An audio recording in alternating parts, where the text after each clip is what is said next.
This is the Professional Edge. My name's Todd, tax attorney, CPA, and certified financial planner. Want to welcome our listeners to this session and what I refer to it as Love Potion number 9. As some of our older listeners think about this, or even our younger listeners, look that song up, Love Potion number 9.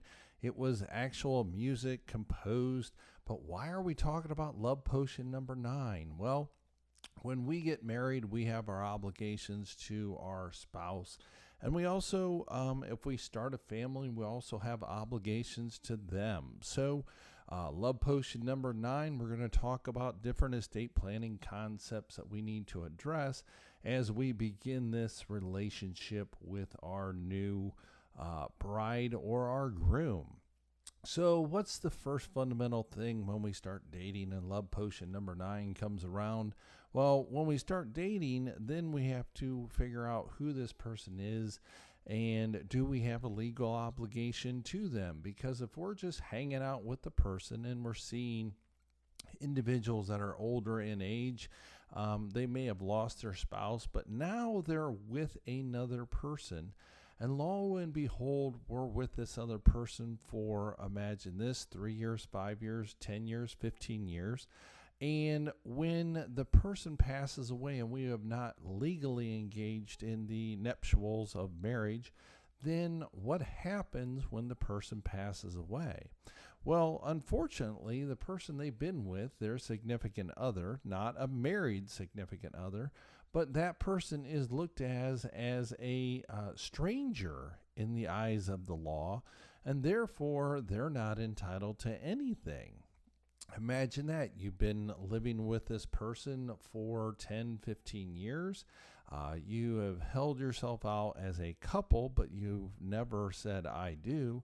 So when the person passes away, the extra person is deemed to be a stranger. So therefore, if the estate planning documents are silent to this surviving stranger, then they are not going to inherit anything. So it's a wake-up call for our listeners here on the Professional Edge. If you are cohabitating with someone and holding yourself out as a couple, but yet you have not addressed anything legally, then you will be a stranger in the eyes of the law for the estate of the decedent. So with that in mind, you will not inherit anything. You would not have a claim against the estate for a year's support.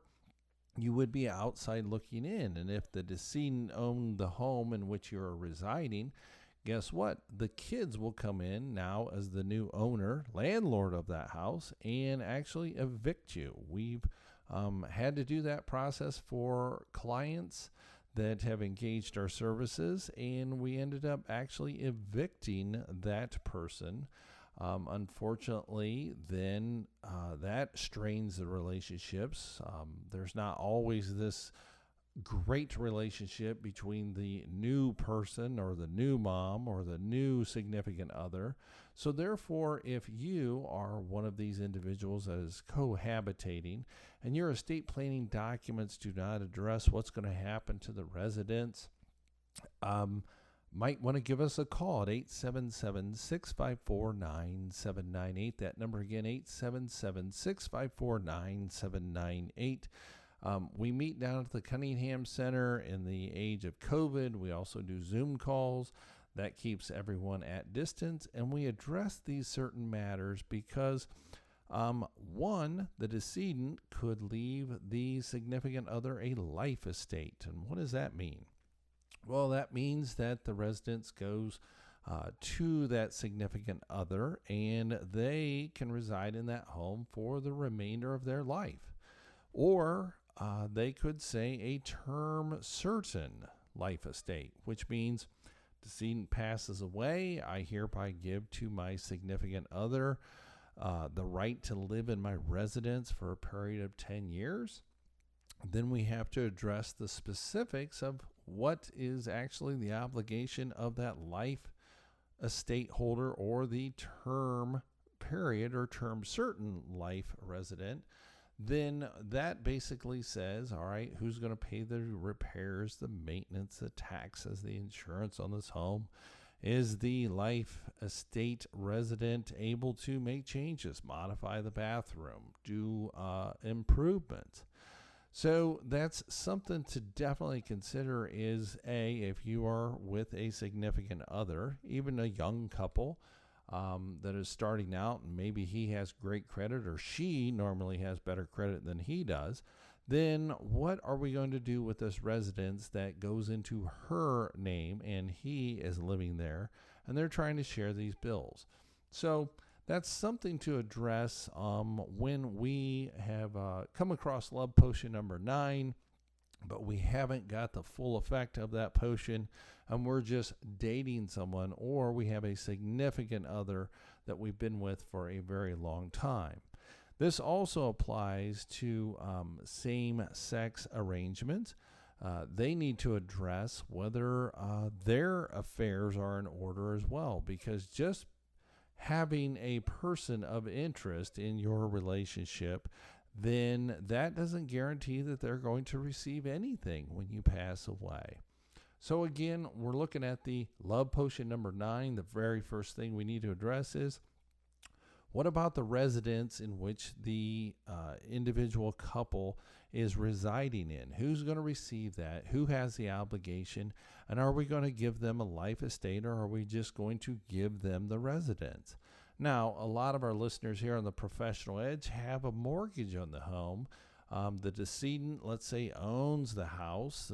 There's still an outstanding mortgage. So we need to address that fact on, well, the significant other may not have the means in which to maintain that dwelling. So therefore, are we going to, A, out of the decedent's estate, pay off that house? There's number 1. Or number 2, are we going to establish a fund called a trust fund to allow that surviving significant other to use those resources to pay for the house mortgage, to pay for the repairs, the maintenance, the taxes, the insurance, and continue to live in that for, term period of, let's say, 10 years. And then at the end of that 10-year period, if there's any money left inside that house trust fund, then the balance shall go to A, that significant other, or B, it could go down to the kids of the decedent. There's all different ways to do this. So again, love potion number 9, we're talking about estate planning concepts. And a great place to also get some information on estate planning is go into our website. That is emcadvisors.com. That is Echo Mary Charlie Advisors.com. And on the right-hand side, you'll see a red radio button, and it is the Ultimate Estate Planning Guide. Go ahead and download that, and we will not spam you. That is just basically what we call a community service document, and that way you're not hanging around tax attorneys that do estate planning all the time. So that's a good guide to get started, because a lot of people don't do estate planning or make these decisions on a regular, consistent basis. So they don't really know where to get started, but that's the best place to get started is at emcadvisors.com. That is Echo Mary Charlie Advisors.com. So back to love potion number 9. We have the dwelling that the two individuals are occupying. Now, we're still just dating. We're still hanging out. He has his money, she has her money, and we may be talking about a young couple, or we may be talking about an older couple. Do we have joint bank accounts? That's another big decision. And let's say the individual has a regular bank account, individual's name only on the account. Well, if something happens to that individual and they become incapacitated, well, who's going to have access to that account? I will tell you right now, the bank will freeze that account if there's no documentation, legal documentation, to allow that significant other access to that account. Okay, so that's where some people do napkin estate planning, and they add their significant other to that account, or they add one of their children to the account. And that can open up another can of worms, which we've talked about here on the Professional Edge. And that is whoever is on that account exposes that account to the claims of those potential creditors of the second account holder. So if we put a child on the account to be able to access the account if something happens, then the claims of that child, the creditors of those, the children or the second account holder, has access to that account. So be careful doing this napkin estate planning and adding your child onto the account as another account holder. The child can also walk in and take your money. That's the other downside. You say, scratching your head, my child would never do that. Well, your child may not do that, but the in-law might say, we're a little tight on money this month. Just go ahead and take it from dad or mom's account. They won't miss it. They're rich. And we can go on down that way. And there's no restriction whatsoever. So back to love potion number 9. We have two individuals who are not married, and one has the bill paying account, the house account, and if something would happen and they become incapacitated, who's going to have access to that account? Scratch your head and say, well, I could walk in the bank and say, you've seen me in the bank here with Marvin for the last 15 years, but Marvin and I aren't married. Can I go ahead and take a draft on his checking account? The bank's going to look you in the eye and say, you're not authorized on that account, therefore we're unable to assist you. So what can we do in that case? Well, we address that issue by having a financial power of attorney. The key thing is on a financial power of attorney, if you download one of these from the internet, you take that risk. Again, you get what you pay for. If it's free, then it's free in its value. So that financial power of attorney that you downloaded off the internet, signed, witnessed, doesn't need to be notarized. That's something we talk about at the Cunningham Center when we meet. For it to be a legal document, that's number one. Is this going to be a legal document to be able to be utilized? I don't know. Is it properly executed? That is where working with a lawyer that has over 2,000 estate planning clients knows what needs to be there to make it a valid legal document. So again, when we look at this document, we can have a financial power of attorney. Sure, it addresses Marvin's incapacitated now. He appoints his significant other. Everything's copacetic, we think. But with that document, it fails to have some certain language in there. So therefore, when Marvin became incapacitated, it actually invalidated the document. So when the bank reviews this in their legal department, they're going to say, I'm sorry, ma'am, Marvin's document is not valid now, so I'm sorry, we're not going to be able to assist you going forward.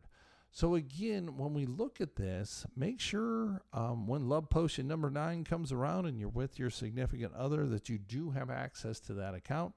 And we're going to have more coming up here on the Professional Edge, love potion number 9. My name's Todd, tax attorney, CPA, certified financial planner. And if you like what you're hearing and you want to get some more information, do give us a call at 877-654-9798. That number again, 877-654-9798. More coming up on the Professional Edge.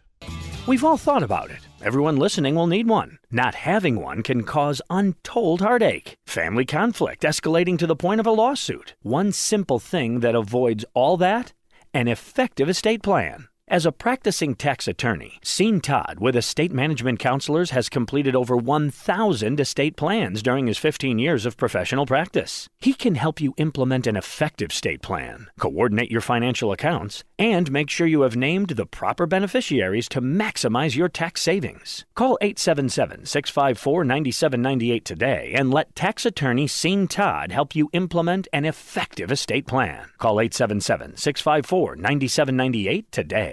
As a tax attorney CPA for over 15 years, Todd has implemented over 1,000 individual estate plans. He has recently authored an especially helpful guide, How to Unlock the Ultimate Estate Plan. This guide has helped many individuals to understand the benefits of an estate plan and how to avoid unintended disasters. has made every attempt to write this in plain English. To receive this valuable guide, How to Unlock the Ultimate Estate Plan, call 1-877-654-9798 $19.98 and request your complimentary copy today, or by emailing your request to info@emcadvisors.net.